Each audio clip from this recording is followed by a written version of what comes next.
Hello everybody, this is Toni Turner and welcome to the market now as of about 11 a.m. Eastern on Friday, October 14th.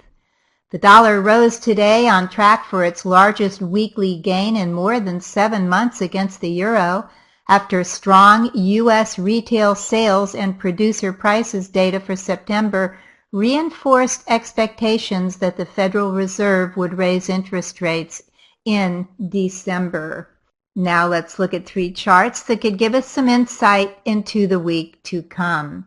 First of all, we know, again, we usually review that the SPY, the ETF that closely tracks our S&P 500 index, made an all-time closing high on August 15th at $219.50. Since then, through the remainder of August and into September, the SPY and the S&P 500, of course, just consolidated near its highs and didn't go anywhere. All of a sudden, then, it fell like a rock right before the Fed announcement on some Fed presidents saying they thought interest rates should be raised. But then it fell to its lows here, and then right around 212. And we can see that's the June highs right there. And then continued to consolidate along that line, even lifting a little, maintaining the trend line that we drew last week. However, this week that all came undone as the SPY took a drop lower yesterday and actually took a leg down to $211.21. Which was definitely below the 214 line, support line that we had said was important. It fell below that. That would be 2140 on the S&P 500 itself. Fell below that. Yesterday's low again was $211.21. However, it managed to rally yesterday afternoon. Didn't quite fill the gap from yesterday, but came back up to $213.01. Now today, the SPY gapped up, no doubt partially on short covering, and it is now trading at $213.95, just off its highs. We definitely have support here at $213 and change. Now, look, just like in life, it's not so much if we fall down, get hit by a hard situation and fall down. What's important is how we get up. Do we get up fast? Do we get up strong? Just so when our indexes fall, it's not so much that they fell. Certainly news will cause that. It's how strongly they get back up, and we're watching the SPY here to see, yes, good, it rallied off of today or yesterday's lows. It rallied off of that and moved up, but now into the coming week, will buyers come in and support this level at 214? Again, today when I captured it, it's at $213.95. So if the SPY can move back up back up over this trend line, and the trend line I drew last week has now become resistance. It was support, it's now resistance. So can the SPY climb back over 214, back over this trend line at 215, and rally back up to 216, and maybe even higher, back up to our highs here at 219 and change? Can it do that? And that will definitely depend. If buyers come in, it will have to do next week with earnings results, the European banking situation, political risk, and everything else that comes at us. So let's just see here how strong the SPY is and the S&P 500 is, and that will give us a hint as to whether we should get much more cautious with our portfolio, or if we can feel comfortable just raising our stops and perhaps even getting into new positions. Now, our next chart today is the PowerShares QQQ, symbol QQQ. As you all know, this is the exchange-traded fund that closely follows our NASDAQ 100 index. Now, tech stocks have been the leaders, certainly, well, small caps too, but our tech stocks, our big momentum stocks like Amazon, like Alphabet, like Facebook, those have been Intel, Microsoft, those have been our leaders certainly this year. And as you can see, they're trading above the QQQ, came up here and was trading at a relative high on October 10th, right up here. Actually, just a few days ago, on October 10th, it traded at a relative high at $119.22. The all-time high was $120.50, but it was trading at $119.22. Then took a big leg down, and yesterday and fell below its 50-day moving average, fell down to its trend line that you can see that I drew from back here in February along the May and June lows here. Well, these were the June lows. Actually, this June low here was the Brexit low at the end here. But this trend line works very, very well, and it held, and the price held yesterday when it fell to an intraday low of $115.94. Now, today when I captured this chart, the Qs were trading just above the 50-day moving average, which comes in at $117.93. It's trading just barely above that. Just barely above that, it's $117.95. So what we're going to watch here, at any rate, can the Qs come down?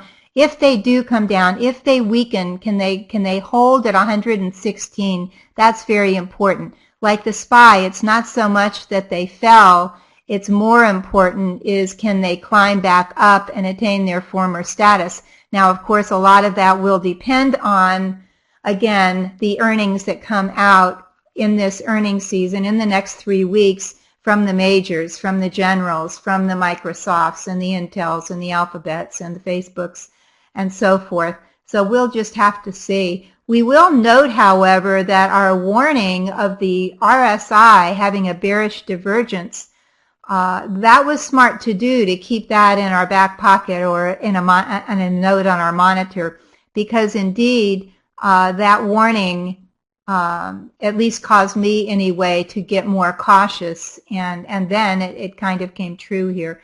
So we will see again what happens in the next week. Can the Qs regain their strength and move back up to 119 and over, or will they have to take a breather here, fall down toward 116? I also think it will have a lot to do with the guidance that the generals give. I think that looking into the next quarter and even into 2017, I think the guidance they give will be important to see if the Qs can remain high and keep their altitude. Our final chart today is one I don't know that we've looked at in a long time. This is the Power Shares Dynamic Leisure and Entertainment ETF, symbol PEJ. Top components in this ETF are United Continental, Delta Airlines, Southwest Airlines, Yum Brands, McDonald's, Time Warner, Isle of Capri's casinos. And as we saw by retail numbers today, while department stores aren't necessarily doing well, electronics aren't necessarily doing well, what we do know is that people are still going out to eat. They are still enjoying entertainment. So they may be going into retail a little less, but into this specialized retail area, really kind of consumer discretionary, certainly leisure and entertainment. That is working right now. So I was looking at this chart and I noticed that the PEJ is trading above its 20-day moving average, the red line on this screen, above the 50-day and just above the 200-day moving averages. If we look at our RSI, we see it's trending up gradually, but it is not overbought. It's just above the zero line. Just two, the MACD, the moving average convergence divergence oscillator, is trading above its zero line, which is positive. So I'm watching the PEJ. It is not a day trading stock. It certainly doesn't have enough volume for that. It did make back here a 2015 high of 37.97 in April. Recently it fell. It did definitely have a Brexit low here, just above 31. And September 12th, it made a quick little fall here, and that was when the Fed got upset, when Fed Chair not Fed Chair, but the Fed President Rosengren got upset. I call that the Fed fall right here. The PEJ did fall, but what I like about it is it's resilient. It jumped right back up again, and that low was down at 34.34. Now as I captured this chart, it's trading at $36.02. As long as it stays above its 50-day moving average at $35.35 or 25 cents, I think it is, as long actually as it stays above this $35 mark, I will be watching the PEJ to see if it can break out over, it's at 36.02 right now, can it break out over, let's call it 36.05 or so, can it break out over that and head back up to prior highs during this holiday season? As you all may know, the 3 best months of the year to be in the stock market usually are November, December, and January. So I'll be interested to see if the PEJ can hold through the end of October, through earnings season, through the election, and then see if it can break out up and head toward 37. And now, let's go on to next week's economic reports. But first, please join us this coming Tuesday for a free webinar, How to Escape Stress and Trade Smarter. It will be online from 5 to 6 p.m. Eastern. On that webinar, Diane Alexander, a neuroscience specialist, and myself, we will discuss traders' biggest challenge, which is anxiety, stress, and sometimes outright fear. That mindset can really cause you to lose money. Diane and I, during this webinar, are going to show you 4 steps that you can take to overcome fear and stress, and guess where they came from? They came from the newest research and strategies developed by the Navy SEALs, and certainly they are the best of the best, and no one is under more stress, I venture to say, than the Navy SEALs at times. This will be a highly interesting and informative webinar, and it can help transform the way you trade, which could lead you to higher profits. So please join us. The link is on this slide, and the online room will be open 15 minutes before start time. So please join us. Also know, if you can't copy and paste this link onto another document, we will be sending emails out this coming Sunday with the link on it. So please be sure to join us. For economic reports, please remember in the coming week, we are entering the thick of earnings season, and earnings results again from the major companies will definitely move the markets.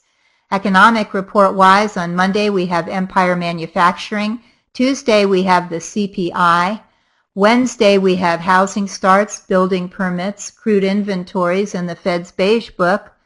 Thursday we have jobless claims, existing home sales, and natural gas inventories. On Friday, not much going on in the economic report front, but certainly a lot going on, no doubt, in the earnings front. Please remember to join us for our free webinar this coming Tuesday, How to Escape Stress and Trade Smarter. Don't miss out on this exciting opportunity to take your trading to new levels of success. Until next week, keep green on your screen. I'm Toni Turner, and this is The Market Now.